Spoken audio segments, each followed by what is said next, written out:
दुधाऱ्या डोंगराचे नाव घेताच वारकरी संप्रदायाच्या भक्तिमय परंपरेची आठवण होते.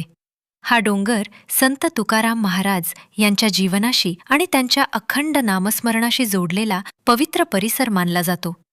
परंपरेनुसार तुकाराम महाराज येथे ध्यान, चिंतन आणि अभंग रचना करीत असत. त्यामुळे लाखो वारकऱ्यांसाठी हा डोंगर केवळ एक भौगोलिक स्थळ नसून श्रद्धा, भक्ती आणि अध्यात्माचे प्रतीक आहे. अलीकडच्या काळात डोंगर परिसरातील विकासकामे, रस्ते विस्तार, उत्खनन किंवा पर्यावरणीय बदल यांबाबत अनेक चर्चा होताना दिसतात.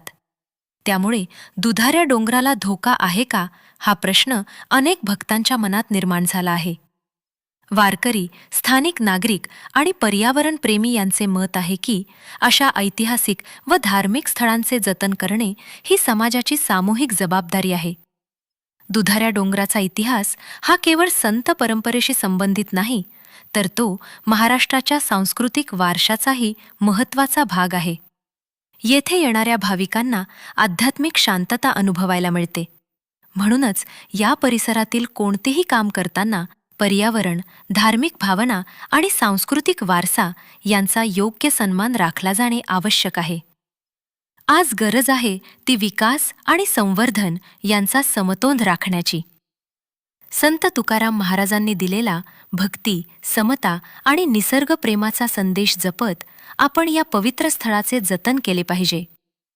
भविष्यातील पिढ्यांनाही या भूमीचे आध्यात्मिक आणि ऐतिहासिक महत्त्व अनुभवता यावे, हीच खरी संतसेवा ठरेल.